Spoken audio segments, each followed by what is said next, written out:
Hey guys, welcome to great cooking. இன்னைக்கு பார்க்க போகிற recipe beetroot salna. Let's do it.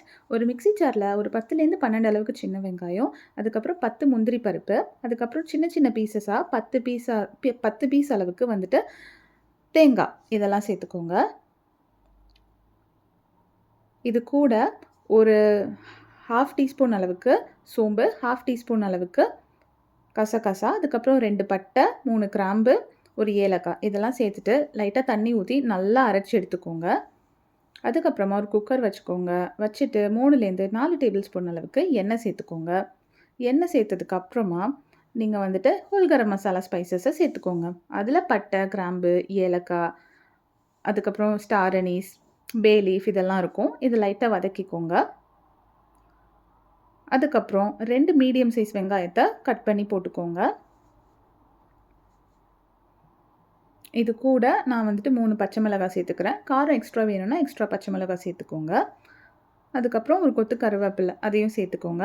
இது சேர்த்துட்டு நல்லா வெங்காயம் பொன்னிறமாக ஆகிற அளவுக்கு இதை வந்துட்டு வதக்கி எடுத்துக்கோங்க.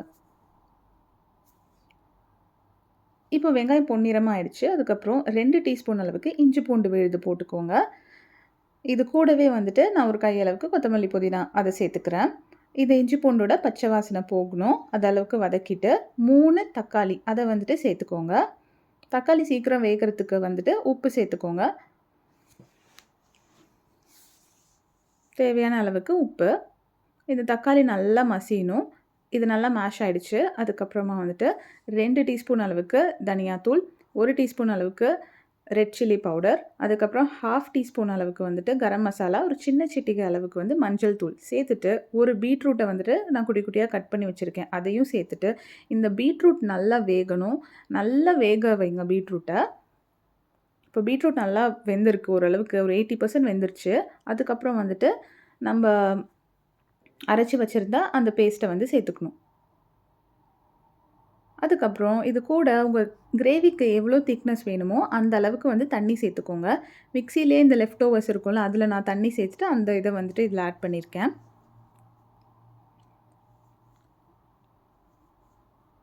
இது வந்துட்டு லைட்டாக ஒரு 2 நிமிஷம் வந்துட்டு கொதிக்க விடுங்க, லைட்டாக வேக விடுங்க.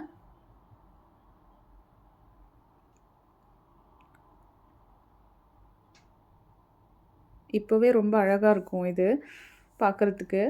அதுக்கப்புறமா வந்துட்டு இப்போ நான் விசில் போட போகிறேன். ஸோ வந்துட்டு லிட்டை மூடி வச்சுட்டு 3 விசில் அளவுக்கு இதில் வேக விட்டு எடுங்க. இந்த ரெசிபி வந்து இட்லி, தோசை, இடியாப்பம், சப்பாத்தி எல்லாத்துக்கும் சூப்பராக இருக்கும். சில்ட்ரன்ஸ்லாம் வந்துட்டு ரொம்ப விரும்பி சாப்பிடுவாங்க இப்படி நீங்கள் பீட்ரூட் செஞ்சு கொடுத்தீங்கன்னா. இப்போ 3 விசில் வந்துருச்சு. அதுக்கப்புறம் நான் ஒரு கையளவுக்கு கொத்தமல்லி அதையும் சேர்த்துட்டு ஒரு 2 நிமிஷம் இதை வந்துட்டு நல்லா கிண்டி எடுத்திங்கன்னா சுவையான பீட்ரூட் சால்னா ரெடி. இது பிடிச்சிருந்தா லைக், ஷேர், சப்ஸ்கிரைப்.